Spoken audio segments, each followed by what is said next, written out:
Thank you, James, and good morning, everyone. It's great to be here and see so many of you here today and so many familiar faces here at the wonderful Adelaide Oval. And when we meet at Adelaide Oval, we should always acknowledge that we meet on the traditional lands of the Kaurna people and respect their traditions and belief. We should also acknowledge the other traditional owner of the land, former curator Les Burdett. I was hoping that I'd get a laugh because there's not much to laugh about in Australian cricket at the moment. At William Buck, we're really proud of our long association with the CFO Symposium and really hope that you enjoy the day. I'm here to share my perspective on boards and really want to get you thinking about your board. Do you have a board? Is your board right for the times? Is it engaged and effective? And in doing so, I'll spend some time on the types of boards. And just having listened to Mosem, you'll have time to think about your board going forward as you lose some of the tasks that you currently do to machine learning. And my, I believe, practical perspectives come from having been on and around many private enterprise boards over many years in different industries, in different sectors, profit and not-for-profit, at different stages, high growth and mature businesses, and in different roles, as chair, a member of, or presenter to. And as many of you know, all boards are different, and I'm yet to see the perfect one. So why talk to 200 plus CFOs about these perspectives?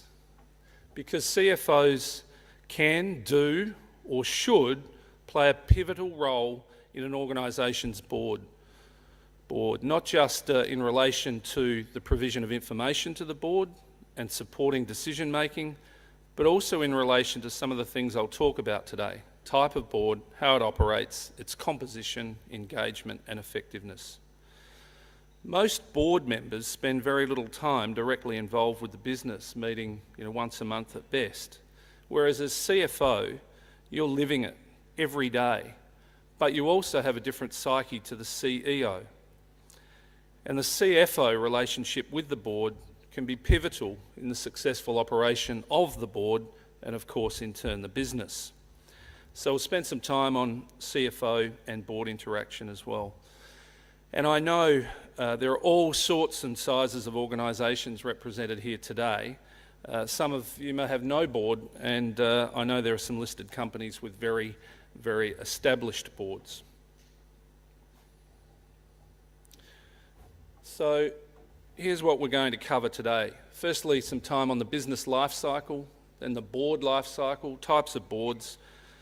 I'll cover off on successful board characteristics, board composition, dynamics and CFO interaction, and possibly time for some questions at the end. Just starting with some basics and reminders. Why do organisations need a board at all? There's a number of reasons. Firstly, to bring skills and expertise to the business, particularly in the era that we are now. It's ever changing, and the board needs to help management both operationally and strategically. Board members can bring an array of skills in the area of strategy, finance, legal, marketing, technology and specialised industry and product-related skills. They can also bring networks and contacts and create diversity. Corporate governance is in the mantra of the board, which we all know is simply a system of rules, principles and processes by which an organisation is directed and controlled, as well as a framework for balancing the expectations and interests and risks of the many stakeholders: the shareholders, the board itself, management, employees, customers, suppliers, financiers, the government and the community. A board brings independence and accountability, and boards must act in the best interest of the company as a whole, not just the shareholders or stakeholder group that they represent. A board also must assist with strategic direction and have oversight and input in that regard. And finally, to create credibility and legitimacy, an effective board portrays integrity and credibility for all stakeholders. all boards hold meetings, and this meme recently caught my eye, and it's so true. It takes a pretty good meeting to beat no meeting at all. Moving on to the business life cycle. All businesses have a life cycle and move through the various stages over time. From, hopefully I might just refer to my right, your left, with the pointer. So from start-up through growth, maturity, possible stagnation and decline, or hopefully further growth and resurgence. And may go through these phases more than once. And the time period in each phase could be years or even decades. And the size of the business in each stage could vary significantly, from a small private business at maturity with a few $1 million turnover through to a large public company with billions of dollars of turnover in mature phase. So where does a board fit in with the business life cycle? The board, a business may have a very different type of board at different stages and a very different style of board depending on where the business is at in its life cycle. In terms of boards, a business may have no board at all back here at the startup phase, and every business starts somewhere. And having heard the Haig's chocolate story a couple of weeks back, I know they didn't have a board back in 1915 when they started, but certainly that's changed over the time. So possibly no board back here, possibly an advisory board through the early stage and growth stage of a business, and may have a formal board up here, which is just a usual board, but I'll refer to it today as a formal board. And as far as style and composition and the way it operates, back here you may have a board that's served you well and got you here, but it mightn't be the same board that you need to get you here. I'm going to quote John Uhrig a couple of times today. John is an Adelaide fellow, but the former chair of Rio Tinto, Westpac and Santos, but has also owned and owns many private businesses, smaller businesses, and so has therefore been involved with many different boards. He says, back here in those early stages of growth and into maturity, you need board members who have the skills to take the business forward. Up here, where the business may be a lot larger, and particularly in the case of a listed company, you need directors with the skills that are going to represent and protect the shareholder interests. And when you're in between those two, it's a combination of those two different skill sets. So just like businesses, boards could have a life cycle as well. As I mentioned, an advisory board might be appropriate back here, and a formal board further along, and then what I've called a fully mandated formal board with exec and non-exec and independent directors in the mature phase of the business. And like a business, a board can stagnate and go into decline without appropriate safeguards in place, such as performance reviews, periodic evaluation, succession plans and the like. So whatever the type, style and size of the board, it must stay ahead of the game. Stay ahead of where the business is currently operating. Be thinking about what's needed in the next couple of years, whether that's in regard to strategy, funding and capital raising, acquisitions and divestments, succession, employee share plans and the like. And if it lags behind where the business is at, you've got the wrong board. So my question to you is, where is your board relative to your business's position on the business life cycle? Ahead of the game or back there somewhere? Behind the game and behind where management and the business is currently operating? Is a review required? Are changes required? So just quickly to summarise, the board life cycle or evolution looks something like this. perhaps no board, advisory board, formal board, and then a fully mandated board. And you'd expect a different type, style and size of the board as the business grows in size and complexity. Not necessarily different board members. Board members who grow and develop and stay ahead of the game are fine. And I think a good local example of that is Glenn Davis, who's the current chair of Beach Energy. When I look at Glenn, he joined the board in 2007, has been chairman for the last 5 years, through lots and lots of changes. And what he's done within that organisation over that time is admirable. So you don't necessarily need different people. Now on to types of boards. And as I said, the most familiar for all of us is what I'll term the formal board. Formal board regulated by the Constitution in terms of how directors are appointed, the term of the appointment, the number of board members, meeting protocols and other processes. Members of the board are directors and have fiduciary and legal responsibilities, including corpus law, common law, consumer and competition law, and literally hundreds of other legislative responsibilities. And with all that, directors can be personally liable.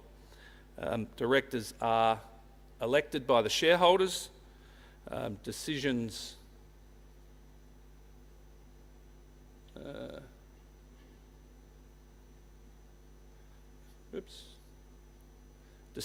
are binding on the company, and it is the board that employs the CEO. The board is responsible for corporate governance and compliance and will often have subcommittees, usually finance, audit and risk, remuneration and the like. Formal boards are less flexible in many ways. They require a greater time commitment by both the directors and management, come at a greater cost, and you would always want to have directors and officers or management liability insurance in place. So that's the board that we're most familiar with. Another type of board is an advisory board. Less common, but very much on the increase. And the features of an advisory board are these. Not surprisingly, by virtue of the name, an advisory board is simply a group of advisors. Advisory boards can be informal and inflexible in terms of mandate and purpose. An advisory board provides guidance and support to the CEO and management, an important distinction from a formal board that appoints the CEO rather than just advise to. Decisions of an advisory board are not binding, meaning the retention of control by owners and management, which is another key difference to a formal board. Advisory boards can be flexible in respect of size, meeting frequency, and the term of either the board itself or the members of it. And unlike a formal board, there are no fiduciary or other legal responsibilities. Costs are lower compared to a formal board, and an advisory board is an excellent vehicle for startups or early stage high growth businesses to either fill knowledge gaps in the business or also help with early stage business with problem solving and strategy. My view has always been, as for the timing of establishing an advisory board for growth businesses, is when the risks of a bad decision get so large that they could be fatal to the business, that's when you need an advisory board. Small businesses can generally get away with making a few mistakes, but as the risks of a bad decision get greater, it's time to get input from others. Could also be relevant in a business in ownership transition. I currently sit on an advisory board where we're transitioning from 2 shareholders to 6 shareholders, and that needs careful navigation. And also don't underestimate the mindset change required by an entrepreneur, generally, to let people in and to look after their baby. It's very important to have that mindset. And importantly, an advisory board can be a stepping stone to a formal board. Because advisory boards are less common, just a few tips around them. and because of their flexibility. Firstly, be clear on the purpose and the role of the board. What is it there to do? Is it an ongoing role or formed for a specific purpose or event the business is currently going through? Create a charter, which is a document covering the role, purpose, term, operation and processes of the advisory board. Unlike a formal board where most of that's dictated to by the Constitution or corpus law, that's not the case with an advisory board, so getting those things clear is important. Have contracts with members of an advisory board covering things like their duties, including what work's required outside advisory board meetings, whether that's mentoring staff, attending functions or whatever it may be. And in regard to fees, I always like to see an annual fee, like a directorship, rather than just sitting fees per meeting. And ensure that documentation is kept, like an agenda, minutes, board papers, such that there's a record of what's been done, first of all, but importantly, take extreme care. Don't refer to the advisory board as a board, and do not inadvertently refer to director-type decisions being made by the advisory board. Otherwise, you risk engaging in shadow director behaviour, meaning that advisory board members can be deemed as a director and subject to all the potential personal liabilities that go with that, which is not a pretty thing. And worse still, if deemed a director, are you covered by management liability insurance if it's in place, or worse still, if it's not in place? So if you do have an advisory board, I'd encourage you to check out whether management liability insurance covers those decisions, even though they're not binding on the organisation, but to the extent that advisory board members may be deemed to be directors. Another type of board is a family board, and it's relevant for family businesses and or family wealth management. When we talk about creating a family board, we refer to it as corporatising the family business, bringing some business disciplines to the family, whether that's meetings, minutes, decision-making processes, education, whatever it may be. Family boards are generally an advisory board with independent advisors, but likely to have more family members on it. And cover additional functions to an advisory board like these. So just facilitating communication between the generations and removing emotion from decision making in the family. An independent assessment of family members' skills and what they can do in the business, and also assisting with succession of both management and ownership. And on that subject, I was amused and bemused when I recently met with a family business where the 86-year-old patriarch had just stepped down as chair. Now, I'm pretty sure most of us might be past our best when we're at 86, but clearly with no independent board members, they were not able to manage their own succession. Family boards can assist with mentoring and counselling family members, as I mentioned before, and educate the next generation on the family business or wealth management, and are really important in that context, all of which is to help keep the family together. A recent survey of family businesses showed only 35% have independent board members, hold formal meetings, or have a charter. And just on this a family board can be established within a business to run a business, or back at the shareholder level. And we're seeing more and more established in both instances, and back at a shareholder level is particularly relevant where a family has built up considerable wealth outside the business.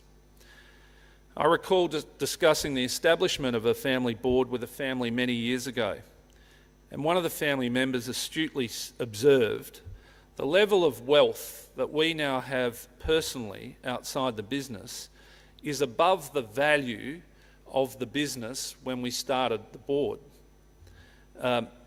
And I'm sure, I have no doubt, there are people in this room who are involved with family businesses where the wealth outside the business is not managed as well as the business itself.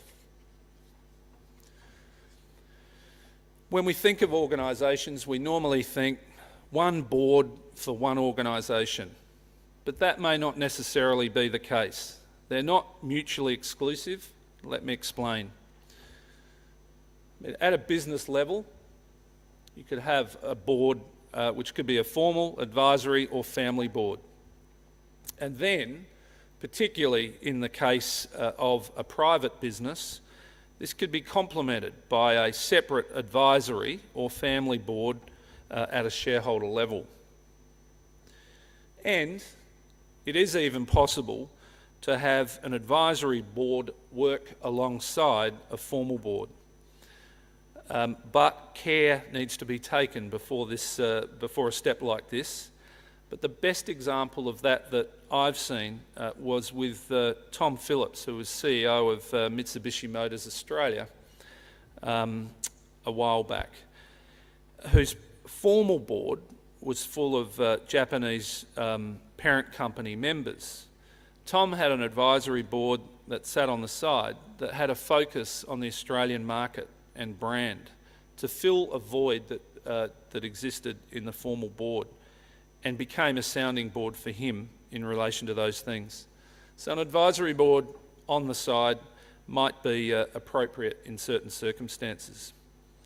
And if it's for a defined term or for a specific purpose that board might be formed on the side, if the name advisory board causes confusion, simply refer to it as a task force, a project group, steering committee, or something like that.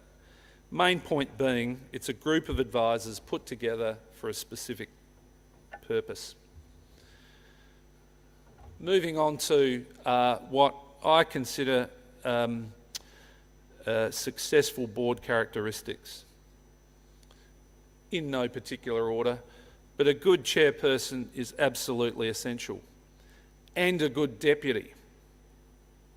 And the next chair being on the board and identified early for succession purposes is also really important. So think about your own board, and is the next leader on there? A strong, decisive but consultative leader that garners the input of all board members is best, and far better than a chair who's protecting their own position. I recall John Urig again referring to the reason that most business mergers fail. That is, the parties couldn't agree on who would be chairman, who would be CEO, and where the head office would be, rather than if the deal stacked up. So you don't want a chairperson where it's all about them. Board members must understand the business model, or models if there are different business models within different divisions within your business. Must be clear KPIs for the business and quality reporting. And good, clear policies on things like gearing and debt levels, dividends, accounting policies, M&A approach. And I think asking management to present periodically to the board is really powerful for a couple of reasons. One, for accountability of the people in those key management roles, whether it's the sales manager, marketing, IT, HR and production.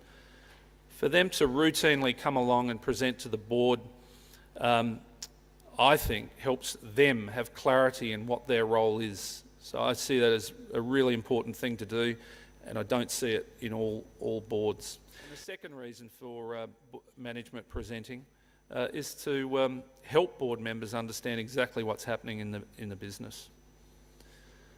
Strategy involvement. Where's that fit? Lots of boards struggle with strategy, and in my view tend to avoid it. Sometimes strategy needs to come from the top, board, down. Other times strategy needs to be developed from the bottom, management, up. And this could change over time. If you're in a growth business and the management capability is not as good as it will be when the business grows, then the board needs to play a larger part in strategy. But as I said, that may change over time. Whichever way it happens, the board needs to have an appropriate input into strategy development and monitoring. And lastly, this meeting duration. Ensure there's time for free-flowing or detailed discussion on issues when required, not such a tight agenda that creative thought is stifled. So are your board meetings too long or too short? And use the time wisely. My good friend Mark Macrid, who you'll hear from in a moment, we were talking last night, he said lots of boards give little time to things like brand management, brand being one of the most important assets a business has. Board composition, this is a whole topic in itself, but a few observations. Complementary skills are important, of all sorts. But in my experience, just between me and 220 CFOs, the predominant valuable skill that board members possess, other than skills relevant to the business operation, is financial, which all bodes well for all of you in presenting to the board or down the track becoming board members. Many board members do not fully understand the numbers, and we shouldn't underestimate what comes with that. At least one board member with relevant industry experience. Been there, done that people are, in my view, invaluable. And those who have already experienced the stages that the company might be, or the business might be going through now. On retired versus active people, business people being board members, retired business people can bring much wisdom to the board, but they can also lose touch with contemporary business issues, practices and contacts very quickly. So have them, but don't have too many. And beware the professional board sitters who don't fill any category very well, but they market themselves very well.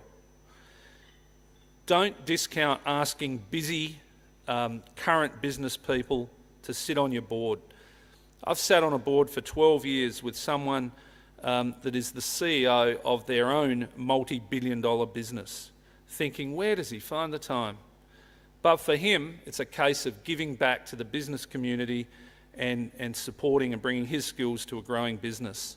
So don't rule out asking really busy people to participate in your board. Strength of character is required. A board full of yes men or women is not really a board. And if the chairman's constructed it that way, then that's even more of a worry. Don't confuse the need for advice from a consultant from time to time with a need for that skill to be appointed to the board. And sometimes legal advice can fit into that category. And lastly, diversity and independence. Diversity of all types. Sex, race, religion is a given. However, the overriding factor must be best person for the job. And having the right balance of exec and non-exec board members and independence is important as well. And I think especially in the case of professional services firms, consider that independent board members. As professional services firms, I find really struggle with letting independent people into their board. Board dynamics, just a few points here. On board dynamics, generally, how would you describe your board? Is it a visionary board? Is it a consolidator? Is it a manager of change? And is that, whatever it is, right for the times? Formality of meetings.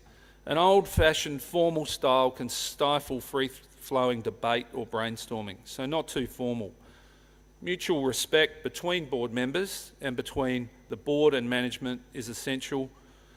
The board must be forward-thinking. I was talking with a CEO recently who said, my board is still a bit backward-looking. Is yours? Board members, as I mentioned before, must represent all stakeholders, not just the interest of the shareholders who have appointed them. And if a board is full of factions and politics and dealing with that takes valuable board time, Who's actually focusing on the business? And lastly, boards evolve over time. Board dynamics can change, and particularly if you do move from an advisory board to a formal board. Just a few tips on your interaction with the board. And a key point for today, don't underestimate your importance. You probably attend the whole of board meetings. You understand the business. You understand risk and can see it, but you bring a different perspective to that of the CEO. But in my experience, CFOs often hold back on proffering opinions. It's not my place. I'm not a board member. I'm not a director. To me, this is a mistake. A few tips. Information efficiency. Keep it brief. No one enjoys reading 200 pages of a board pack. If putting up proposals, be complete.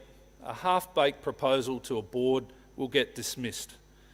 Be clear on what decision it is that you're asking the board to make. I had a case recently talking to another accounting firm about why they should merge with AS. And I said to the managing partner, I said, don't ask that group if they want to merge with William Buck. Ask them if they want to explore the possibility of merging with William Buck. If you ask the first question, I guarantee you it'll be a no. If you ask the second question, then we move forward and no one's made a decision on no information. And give options where possible. And lastly here, don't ask the board to make leaps of faith. Take them on a journey. And if there's something that you know has to come up in the months or even the years ahead, start warming them up along the way until the time comes to make a decision and they're more comfortable with it.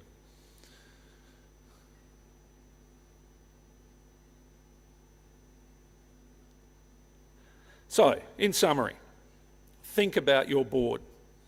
Is it right for the times based on where your business is in the life cycle? Does it have the right dynamic? Is it the right type? Not one size fits all, and different types can be used together. And does it have the right composition?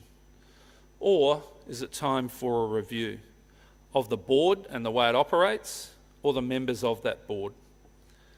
For some businesses, do you need an advisory board? Do you need a family board at a private level?